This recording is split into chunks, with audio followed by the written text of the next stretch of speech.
So this is my presentation for University of San Diego. This is my capstone seminar.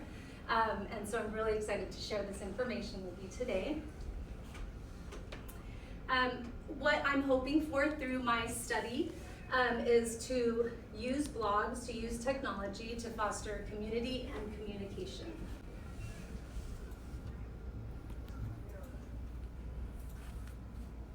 Look familiar? So when I was in high school, when I was graduating from high school, this was the new reality. Portable cell phones were just being available for people to buy, for consumers to buy, for the bargain-based price of $1,195, which really isn't too different from what we see today in iPhones. But remember, those telephones didn't have internet. It was simply just a way to make a phone call.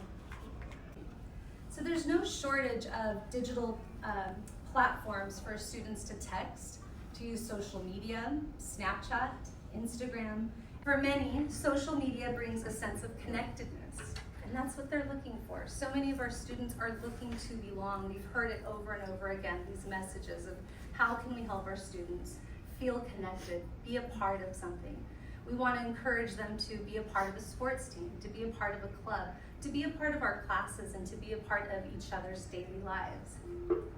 Nirvana, Although technology please come to counseling. has many benefits Nirvana, and conveniences please come to for our counseling. own lives, this proliferation of technology has also had some negative consequences for some of our students. In a 2014 study, researchers found that increased screen time among adolescents was found to be related to identity and relationship problems, including distress, identity distress, relationship anxiety, peer aggression, and existential anxiety. So these media messages, they can be difficult for children to process.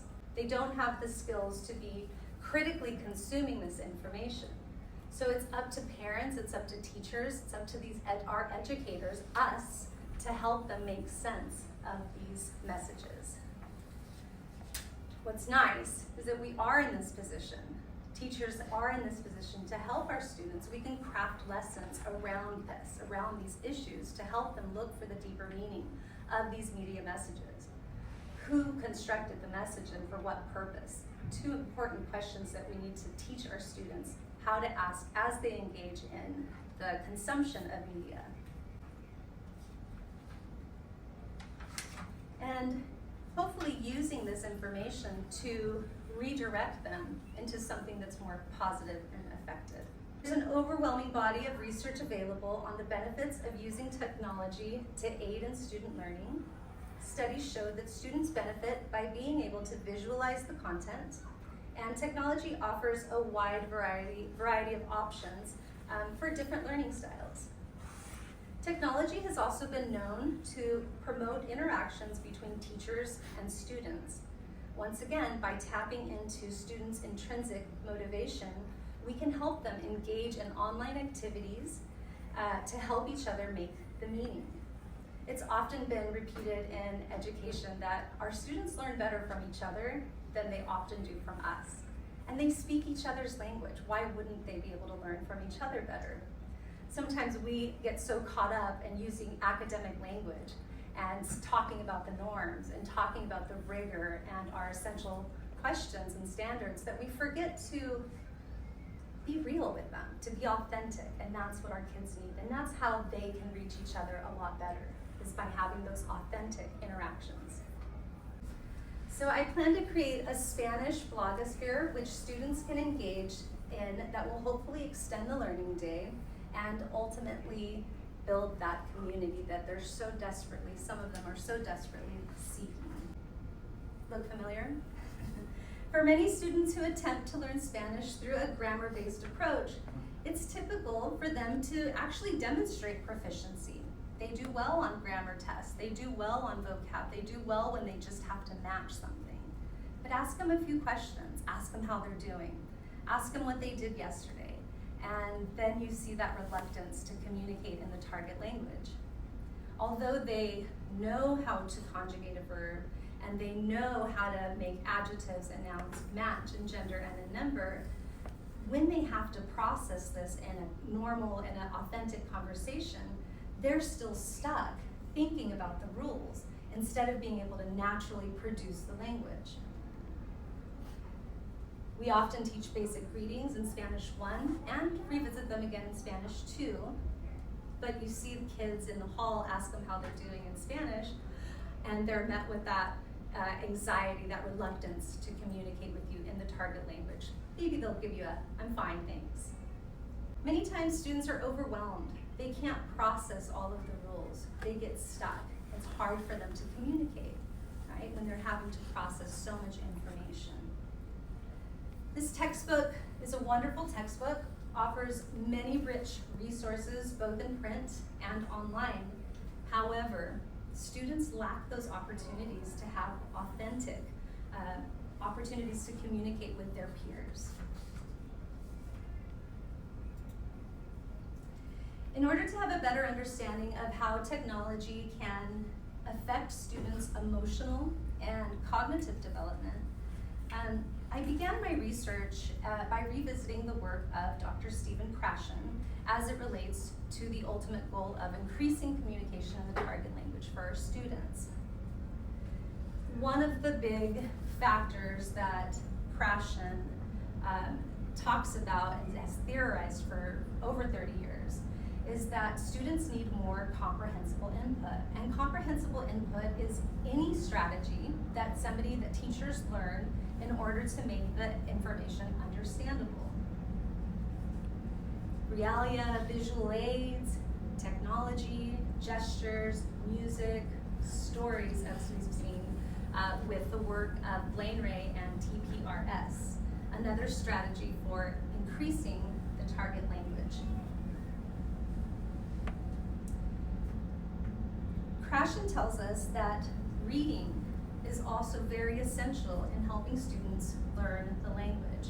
In order to increase their knowledge and to be able to function within the language, reading is essential, and it'll help them learn the vocabulary much faster than if they had intensive vocabulary instruction.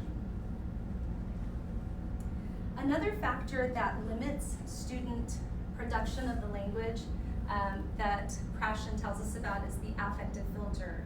And the affective filter is somewhat of a roadblock, right? It keeps the knowledge from happening when they have all of this anxiety. And we've seen it with our students. These are well-prepared kids, well-studied kids, well-spoken kids. However, that anxiety is crippling for many of our students.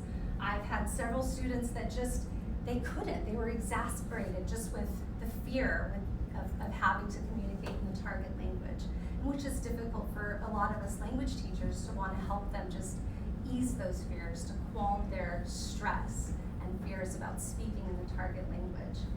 And there's things that we can do. We can help our students feel more comfortable to begin with, right? Have a welcoming environment.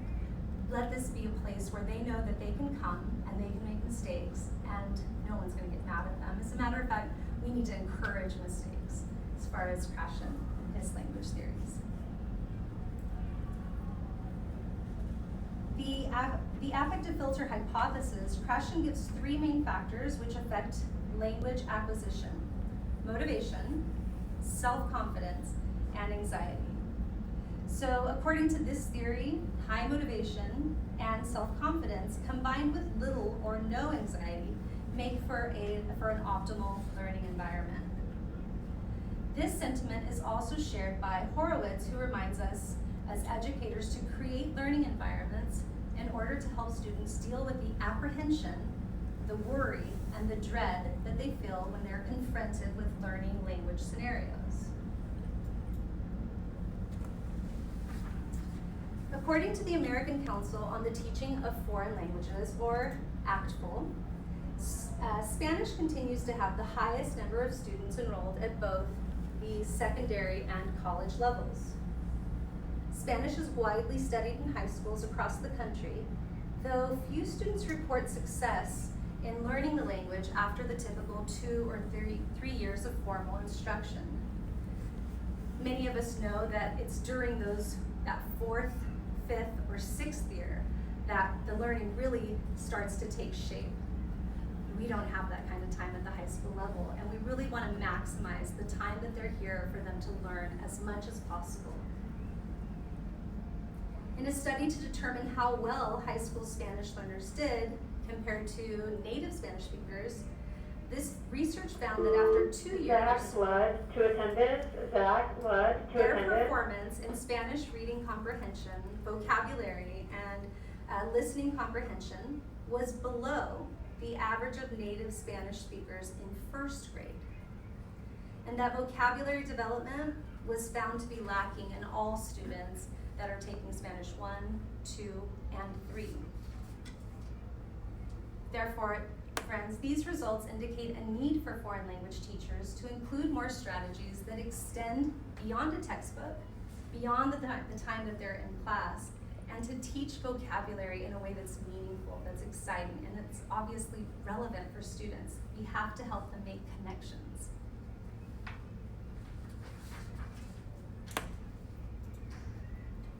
And here is my blog, El Blog. And so blogs are one example of technology integration that has become popular among educators today. There are many sites available that are specifically for educational blogging. Sites like WordPress, EduBlogs, and KidBlog. Teachers can provide safe and secure platforms for a myriad of functions and expanded learning experiences. According to a study completed in 2016, blogs offer students the freedom to learn independently. Moreover, students feel more motivated to learn a foreign language if they're given this freedom, a freedom of choice. Giannakis believes that the architecture of the platform is thought to give authorship, a readership, and ownership of one's own work. There is extensive research highlighting the benefits that blogs have on collaborative learning as well, and an increased critical thinking skills for students as they engage in the feedback cycle. With regard to this ability to participate in collaborative meaning making, it's crucial for learning. If we follow the social cultural theorists, blogs seem to offer a unique space for students to contribute to the knowledge construction process in an academic setting and beyond the day. By using blogs, we can help our students find and develop their voice. In a study to determine literacy growth through reading, Lee found that the feedback cycle of blogging helps students exercise their critical thinking and reflecting skills. It's through that reflection process. Students have to think about not only what they wrote, but how and what their peers wrote, and to help them engage with their peers at a deeper level. I'm not saying that they need to just get on and say, hey, great job. We want more. We want to help our students craft those messages so they can provide authentic and helpful feedback for their peers. As students learn to interact with each other and provide authentic feedback, you're helping them in many ways. For one, the sense of community that students will feel as they become more comfortable with each other. You know, maybe at the beginning of the year they weren't ready to even say hello to this other student, but a few weeks into this, the goal is to have them communicating with all of the kids in the class. So as students begin to set up their blogs, they will also be subscribing to their peers' blogs, and they will engage in that feedback process. So this is the blog that I created for students as an example, and I'll go over the different components of that as well. So I plan on teaching students about, not just about how to blog. This is going to include how to be safe on a blog. We don't want students putting out any personal identifiers, no address, no last names, so just first names or aliases. I want to teach them about digital citizenship, and that is very important right now. We've been talking about it with our students, and we want to help them make wise choices as they engage on online discussions of any type, and to help them realize that once it's sent, it can never be unsent, and that is something that we'll have to deal with long term. Another benefit, I feel that having a blog, I can have other conversations with students that I normally wouldn't be able to in the classroom. And again, all of this is going to be done for homework. This is all done outside of the class. And they can really expand on what they're learning in class and then learn some new information as well. For example, breaking stereotypes. We want to include positive examples of Latinos and the contributions to our society that they have made. Unfortunately, turn on the news and sometimes we get some pretty awful messages about who Latinos are and what they want to do in our country. And we need to break those stereotypes. We need to show some positive messages of what people have done and what we can do by learning about each other, by respecting each other, and learning to communicate. As well as learning the digital citizenship, I also want to focus this year on teaching them the critical media literacy skills that they need to conduct any kind of online activity. Students don't really know how to read those messages. I've shared that with you before about media messages and the overwhelming amount of messages. So we need to teach them how to deconstruct media messages responsibly, right? And then to reconstruct their own more positive messages and to put that out there responsibly. The blog will include helpful Spanish resources and then an area for blog prompts. And so every student will respond to the prompt and then provide feedback for 2 other students in the class. In addition to the feedback that they're going to give, students will also be taught how to assign tags to everything that they do. Luis Jimenez to attendance. Luis Jimenez to attendance.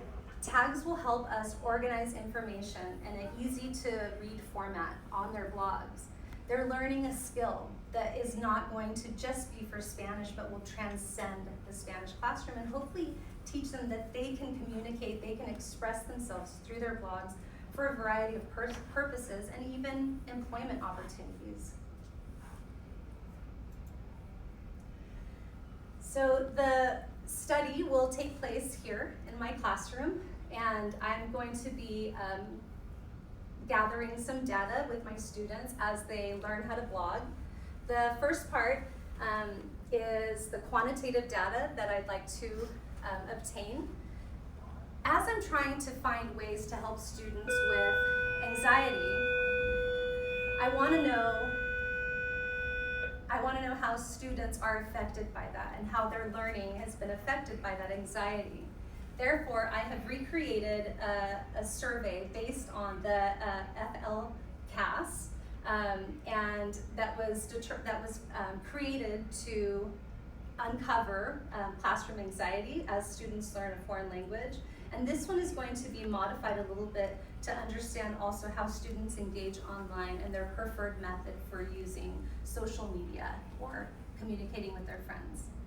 The second form of data collection is designed to capture the essence of students' experiences. So this is going to be my qualitative data.